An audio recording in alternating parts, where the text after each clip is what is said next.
That afternoon we were going to swimming baths with school, and as usual me and Shannon paired up together straight away. When that was over, we got on the coach back together. Once we got off the coach, something didn't seem right.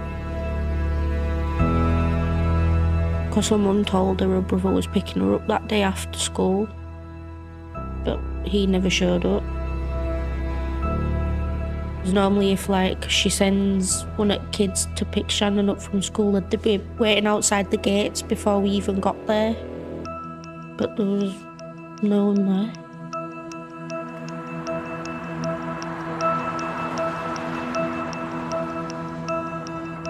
That was literally the last time I saw her.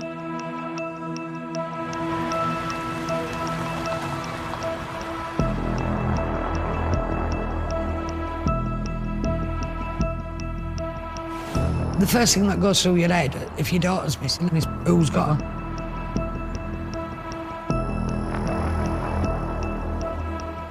Literally, from the moment she'd walked out of the school gates, there was not one positive sighting.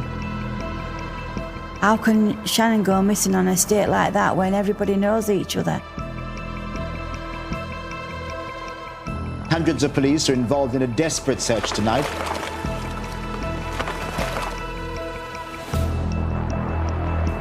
There were lots of people on the sex offenders register who not only had direct links to Shannon's family, but also lived in close proximity.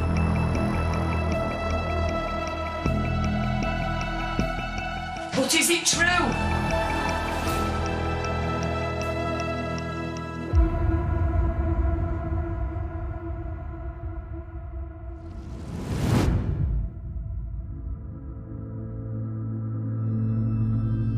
Shannon, if you're out there, please, darling, come home. We love you so much. Me and your dad, your brothers, your sisters, everybody loves you. Your dad's missing you so much, Shannon. He's even out looking for you. Please come home, Shannon. If you're out there, come home. If anybody's got my daughter, my beautiful Prince's daughter, please bring her home safe.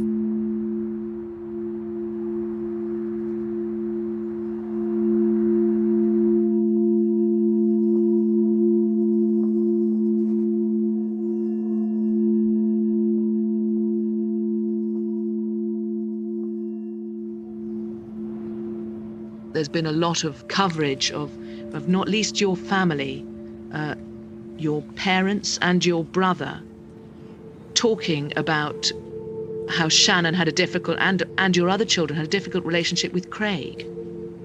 No. That's untrue. I'm quoting your parents, "We've never seen him, Craig, beat Shannon with our own eyes, but the kids have said it's happened." They've suggested that Craig was hitting Shannon. No, look, he hasn't. Never, ever touched her. Never.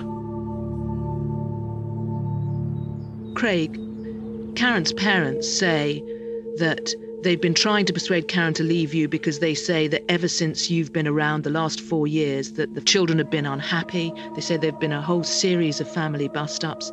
And people are going to wonder if there's a very deliberate reason why they are coming out and saying this so deliberately 3 weeks after Shannon disappeared. Well, basically that's all lies.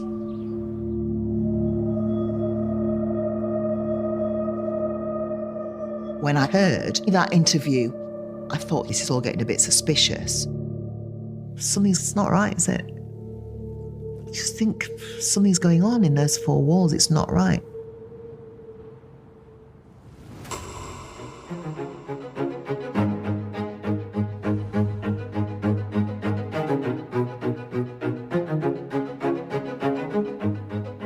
The first amount that the son offered was £20,000.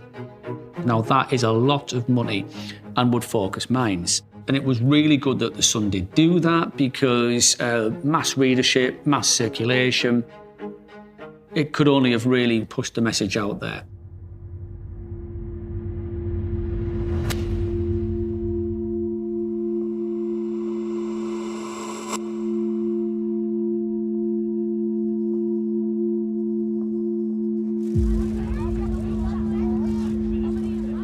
Craig and Karen were enjoying leading the way on the marches, they were leading the searches. But I felt that there was just something wasn't right. There was an almost enjoyment of coming out to the camera bulbs, to the television cameras. There was a change of mood towards Karen and Craig. People started questioning their lifestyle and their sincerity. Karen was beginning to put out comments which were plucked from nowhere, like suggesting that it may be someone that knew her or she knew who had involvement in this, almost as though she was laying a trail. The media were becoming suspicious. What we do know is that on the estate, the people closest to her, those that were supporting her in the search, they were starting to have their suspicions. But it was because they were seeing more of the behind closed doors Karen than the public face of Karen.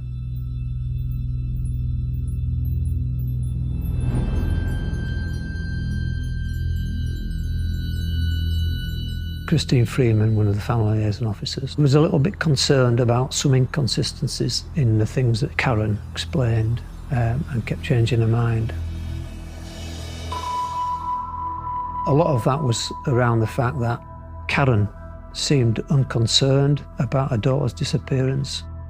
She seemed unconcerned about the progress of the investigation. It was ringing a few alarm bells.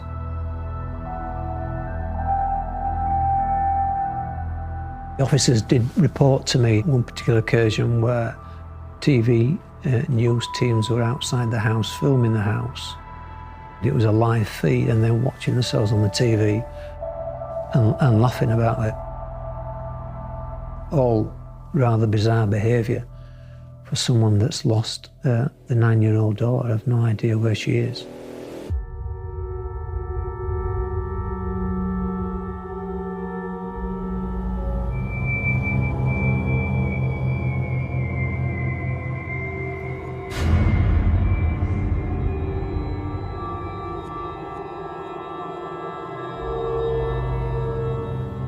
It did raise suspicions in my mind that she had some idea of what had happened to Shannon.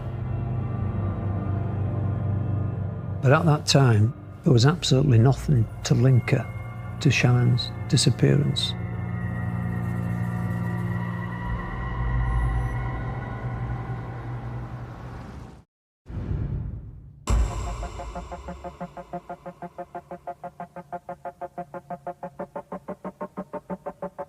The Sun offered a £50,000 reward. The question is, was that the moment when the reward money reached £50,000, the moment that Karen Matthews had been waiting and praying for?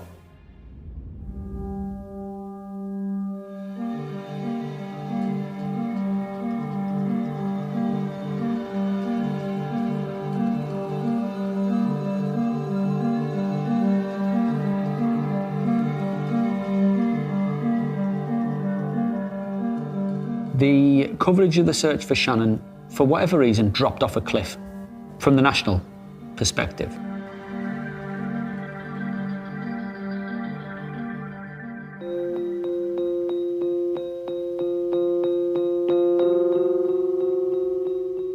Everybody was aware of the Madeleine McCann abduction. And everybody's aware of the fact that obviously it was very, very high profile. It's hard to describe how utterly despairing it was to be named our Guido and subsequently portrayed in the media as suspects in our own daughter's abduction.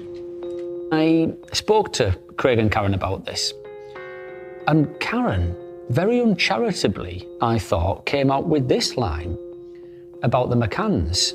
We are nothing like them. They are snobs, they are celebrities, they have all the money. Some money being expressly mentioned. And it just came across as harsh. It almost felt an ugly thing to say. I mean, mother to mother? Is that what she should be coming out with? Should she even be mentioning the money? Of course she shouldn't. There was quite a large fund that had been set up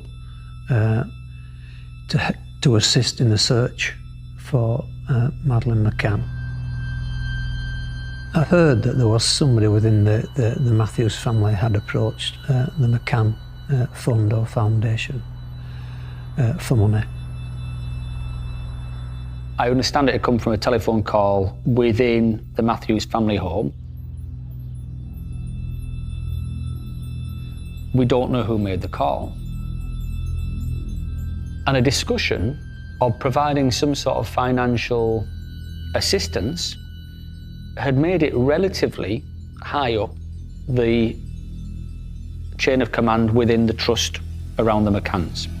I think they were suspicious of the nature of the approach, and to my knowledge, no money was given.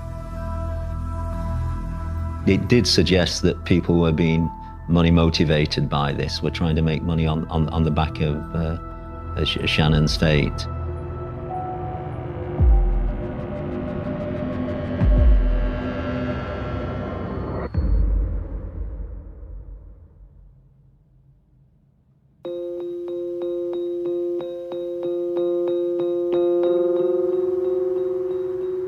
I drove down there, expecting Craig to be at the house.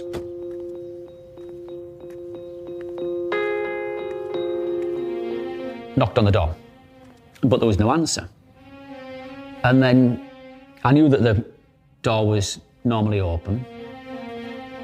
I very carefully opened the door, and then the most astonishing thing, Karen jumped out from behind the door, tickled me from behind, and shouted, "Boo!" And I remember being completely bewildered and thinking, this is crazy. I've come round here to organise an interview to carry on the publicity for the search for your missing child, and you're playing weird games of hide and seek and jumping out and tickling me, even though you barely know me. That should have been a huge, huge alarm bell for me.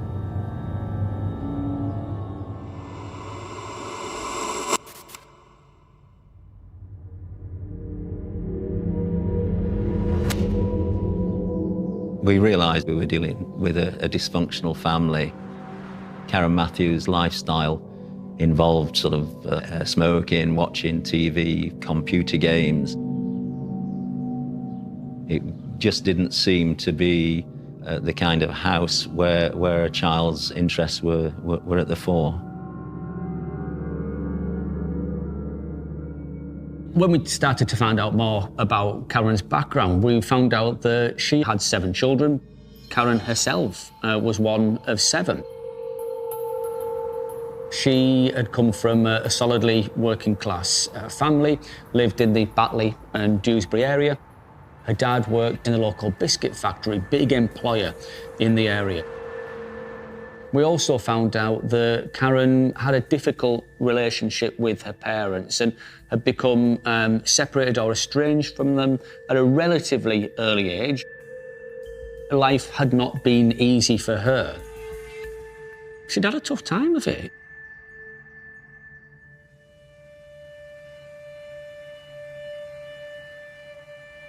We found that Shannon and one of her siblings were put on the at-risk register in 2002 by social services. They looked into the case and found what they called low-level neglect. Children being allowed to go out on their own and stay in the house unsupervised. But it would have been insufficient for care orders to be imposed on Shannon and her sibling. It did raise questions about the welfare of the children. And It made us realise that it was a chaotic lifestyle that Shannon had. It did concern me that Karen might have neglected the children, and that's why I kept a close eye on the children to make sure that they was okay. And there wasn't no sign of neglect, but I didn't get in the house, so I didn't know what was happening in the house. That were always going through my mind about the neglect of the children. But I worked with the school as well. And if the child started acting different, or went to school a bit dirty or upset or something, the school would tell me, and I would just walk past the house. And a lot of the houses, I could go knock on the door and the parents would be all right with me, but Karen, I couldn't knock on her door because she wouldn't speak to me, and she just didn't like me because of what my job was.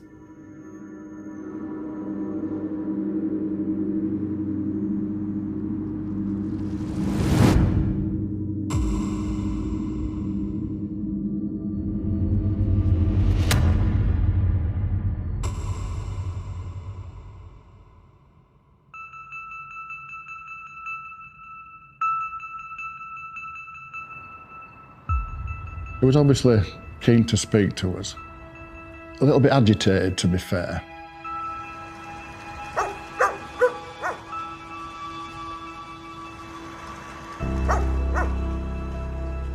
He says, I don't want to get anybody into trouble, but has anybody spoken to Paul Drake? And I said, well, who is he? He's Craig Meehan's uncle. Well, you might not know him as Paul Drake. He's actually changed his name to Michael Donovan. He's a bit of a fantasist and likes to change his name. And then he said to me, he says, it's just that he normally comes here nearly every day to visit. And since that little girl went missing, he's not been once.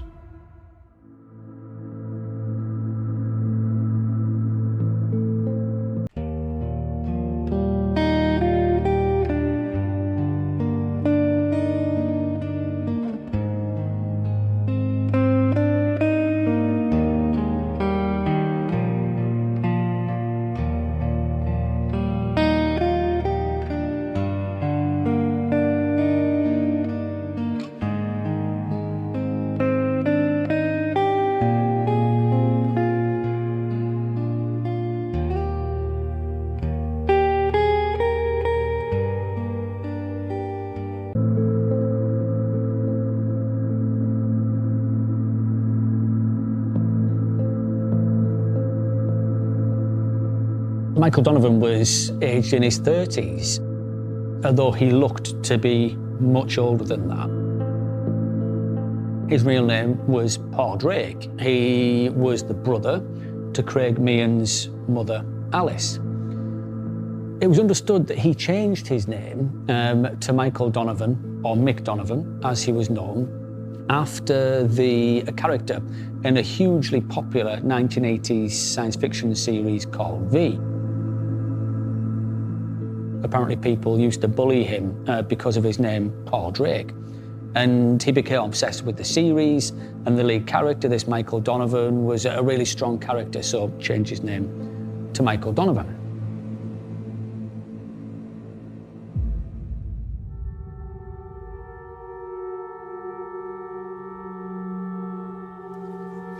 The gentleman told us that he'd been at a funeral gathering, and at that gathering, he told us that he'd seen Shannon sitting on the knee of Paul Drake, Michael Donovan. He just felt as though a little bit too intimate to be comfortable with, really. That it was showing her a lot of comfort and affection, if you like, sitting on his knee.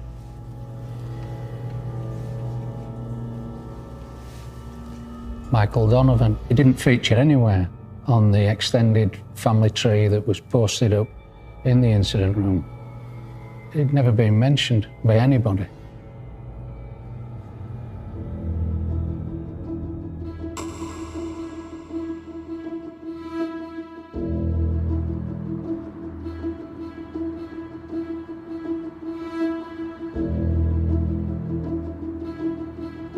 Located the door, banged on that, no response. So our initial thoughts were, well, doesn't look as though anybody's here. So we knocked on an address directly at the side of the address that we were interested in. And we spoke to a lady occupant there who told us that he didn't actually use that door, and that if Michael was in, he wouldn't answer the door in any event, because he didn't answer the door to anybody. So armed with that information, Nick went to speak to the other side. A lady confirmed that Michael Donovan would never answer his door to anybody. So I said, why is that then? She said, he just won't answer his door. I said, well, is he in? Do you know if he's in? And she said, well, is his car there? I said, I don't know which is his car. So she says, he's got a Peugeot parked down here. She said, well, if his car's there, he's in. He's definitely in. And he never goes anywhere without he takes that car. I said to her, I says, have you heard him moving about then? She says, oh, yes. I said, well, when? She said, well, not long before you got here. I said, have you heard anybody else moving about there? She says, oh, yeah. I said, so you've heard somebody else moving up? Yeah, oh. She says, I don't know, I've just heard the sound of tiny footsteps of a toddler. I called Paul over. We just looked at each other. I said, Paul, we need to get in here.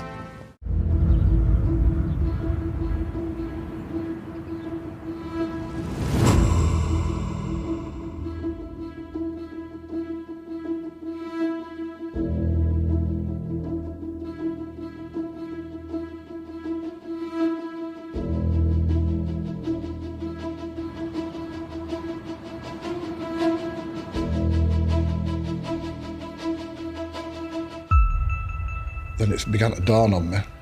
He knows now that we're here, and he knows we're trying to get in. The fear then arises that if she is in there, is he going to harm her?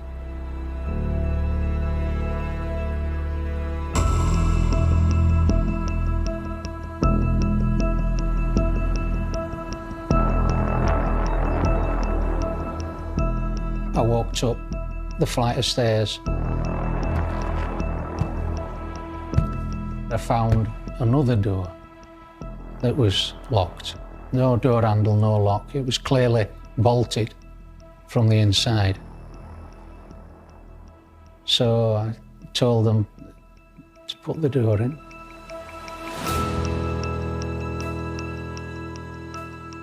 We just stood for a moment and the flat was eerily silent.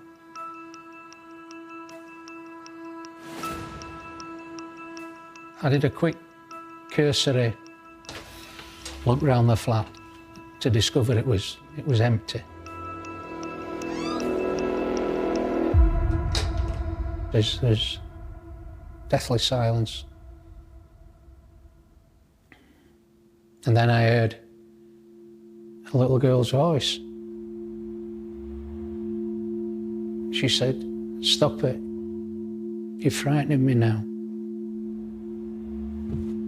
I knew the voice had come from within the room. I couldn't work out where it was coming from. And then there was some noises from within the double bed base.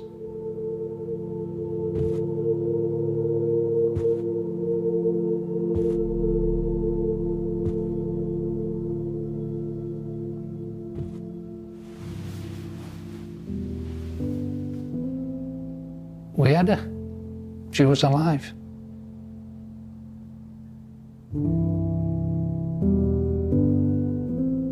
It was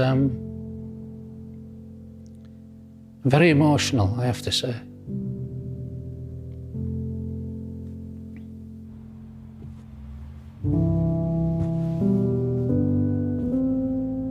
As I'm descending the stairs with Shannon, Nick came up. I've got her. It's no secret, you know, two grizzly old detectives with tears in their eyes, basically. As I say, we thought we'd saved a life. It was unbelievable because, as I said, we thought we were looking for a little girl's body, and she was alive and well.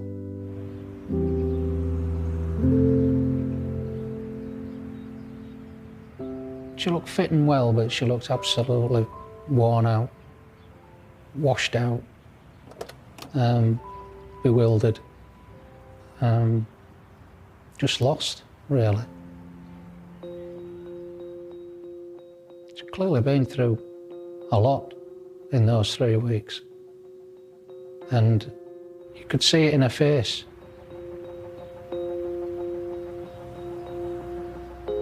I asked her where Michael was. I said, "Where's Mike?" She says, "He's where I was. He's under the bed."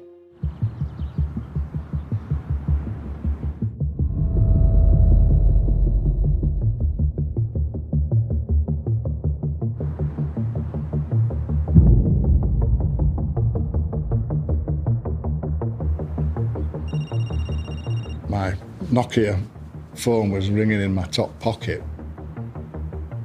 I answered the phone and it was Paul. He said, "He's under the bed."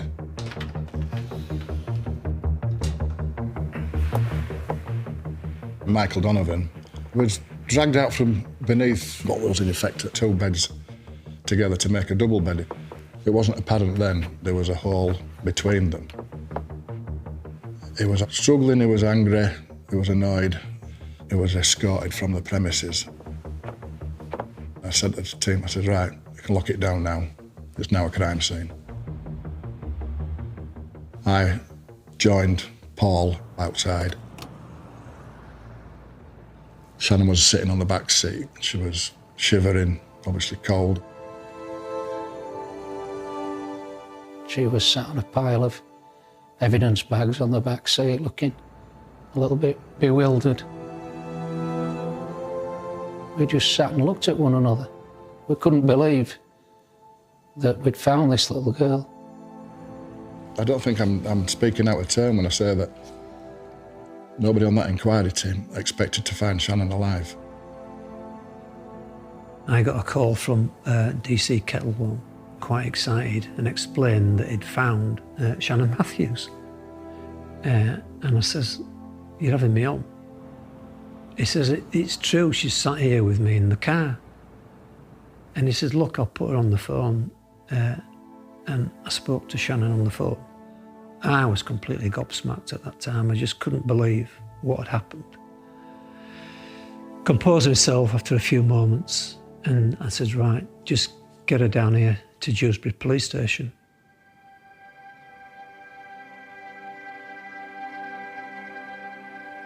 When Shannon was recovered, the family liaison officers weren't with Karen, so they went immediately to pick her up at home and brought her down to the police station at Dewsbury.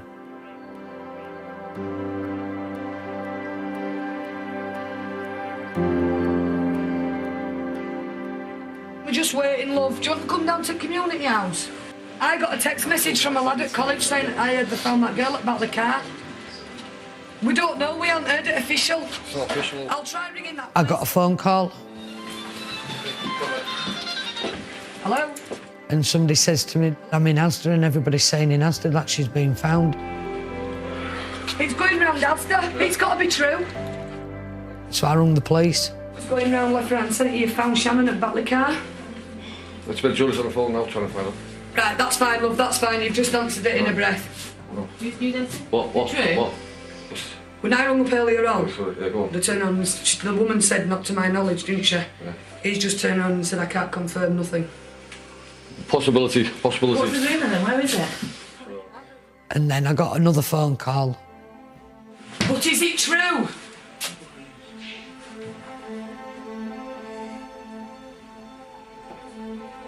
It's true! Overwhelmed, really. So much mixed emotions. Oh, come on. Come on, baby.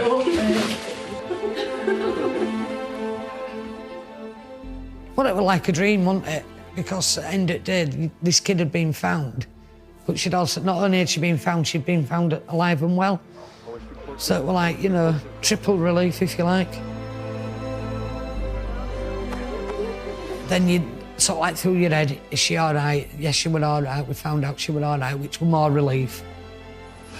I found her. Yeah. Alive and well in back the car. Absolutely astonishing. And my emotion was nothing to what the people in that community house must have been going through, who put everything into finding that little girl. When I got back from school, my mum was still crying. So God knows how long she'd been crying for. She'd been so stressed and it was just like she could breathe. Like, she's been found, she's alive. It was almost like a dream, driving to Dewsbury Police Station to deliver Shannon to my colleagues, to say, we've done it, as a team. We parked the car up and we walked across the police station yard, holding Shannon's hand, and they were literally hanging out the windows to look. Everybody was trying to keep it low-key, but people just couldn't resist coming to have a little peek at Shannon. To say the atmosphere was euphoric within the station is just almost an understatement.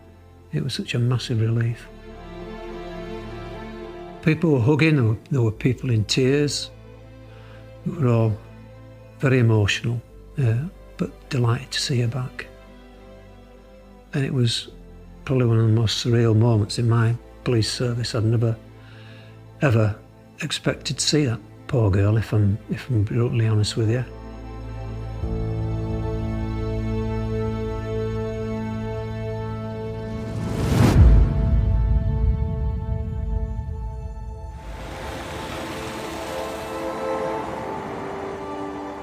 We had to get Shannon identified, formally identified.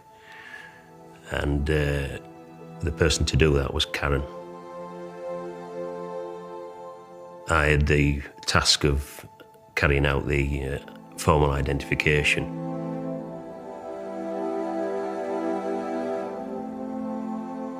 We'd made a decision that she'd just be allowed to see her behind glass. We used the identification suite in the Dewsbury Police Station, which had a one-way mirror.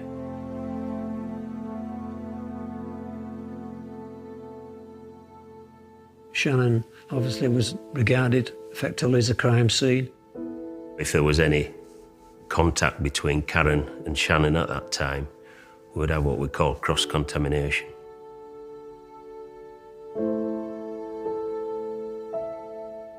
I asked her a straight question, is this Shannon? Which she said, yes. And that was it.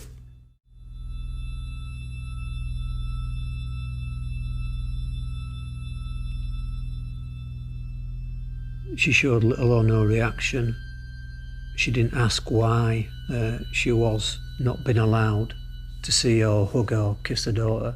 She didn't ask any questions about Shannon's welfare. Shannon had been missing now for those 24 days, not knowing, you know, how she was.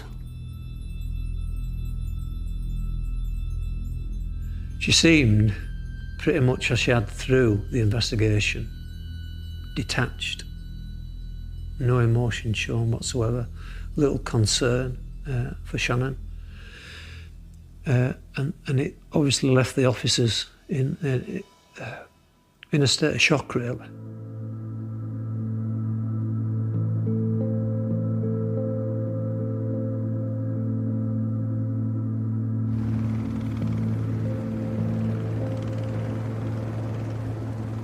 We found out through a person that came down to the community house and said that she was found at Craig's uncle's.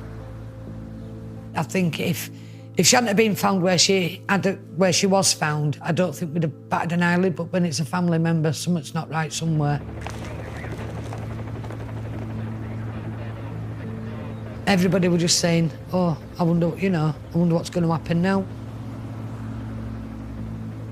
Unbelievable. Michael Donovan was the uncle of Shannon's stepdad, Craig. Michael Donovan had never been mentioned by anybody. And there'd been myriad conversations about all sorts of things, including the different members of the respective families, just in conversation. So when we found out that this was the name of the man that Shannon had been found to be staying with for all that time, and then we found out that he was a relative of the Meehan family, nobody could believe it. Nobody had ever even heard of him before.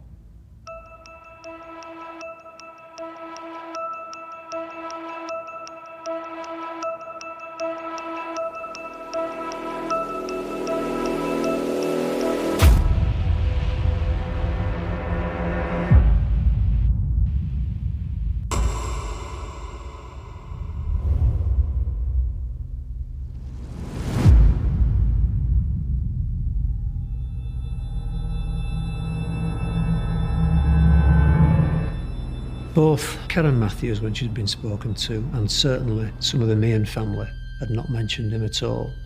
It was almost as though he didn't exist. Michael Donovan, he lived alone. He had learning difficulties, we discovered, and this followed an accident he'd been involved in on the M62. There was some suggestion he'd worked in IT or something similar, but the picture we picked up of him from his neighbours in Batley Car, that he was a bit of a loner, and his pride and joy was his silver Peugeot, and he spent a lot of time cleaning that and working on it. One of the problems we had was that the initial name we were given for him was Paul Drake, but he changed his name by Deepole, and the name he chose was Michael Donovan, a character from a 1980s science fiction series called V.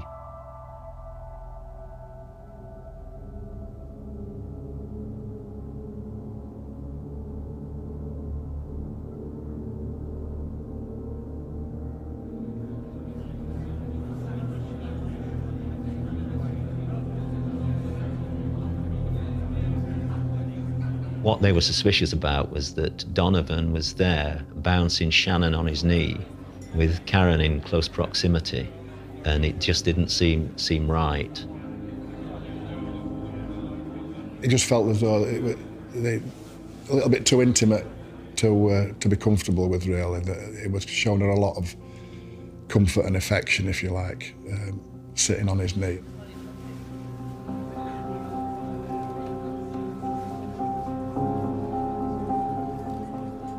It's possible that Shannon wasn't even aware that she was a victim.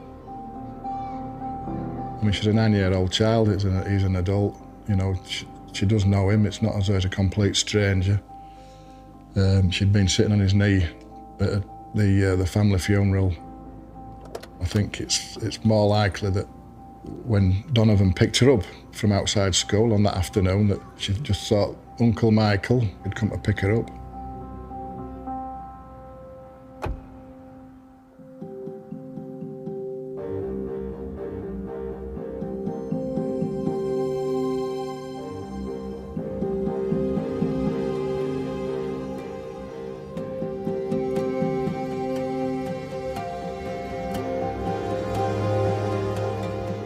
When Michael Donovan was arrested, he shouted out to the officers, "Get Karen down here.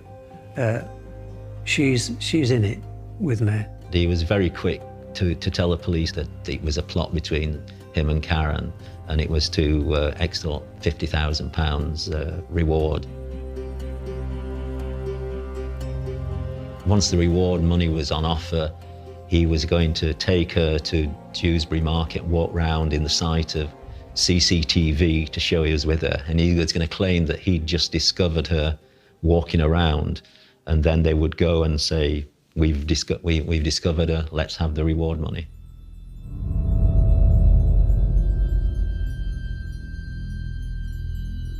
What was interesting was he refused to speak.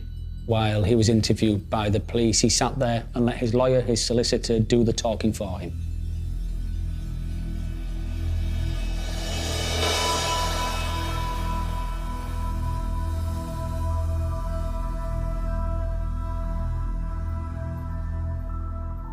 She said I was to keep Shannon and look after her, and she, Karen, would report her missing. I said, what do I do then? She said, you'll take her back to your place and keep her there until I phone you. I said I wasn't happy about this, and she then threatened, if I didn't do it, to get 3 lads onto me. And I was frightened that if I didn't do it, they would come after me. She told me just to do what she said. She said if I told anyone, or I went to anyone, I would be dead. He claimed he was coerced into this by Karen and that she held sway over him. She was the powerful character in it. But the impression we got, despite it all, is that there was a sort of native cunning about him.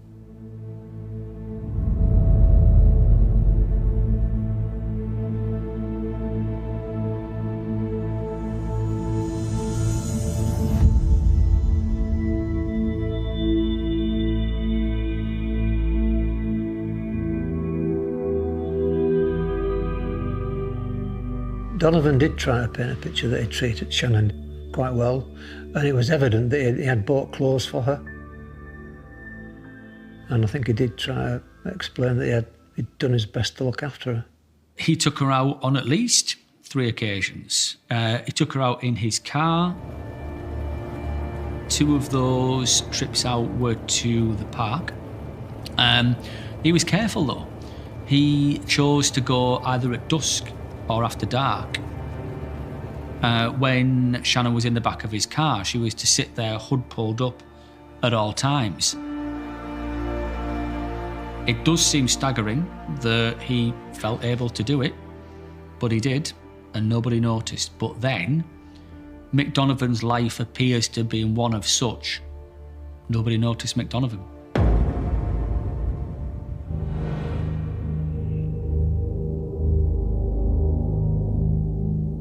He gave an account that Karen had threatened him and that she'd threatened him with violence and 3 men had threatened him. But quite honestly, that's all we had to link Karen to the offence. There was no telephone communication between the pair of them before or after Shannon's disappearance. There was nothing to implicate her in any way. We didn't think that she was entirely innocent, but we didn't have the grounds to arrest her at that time.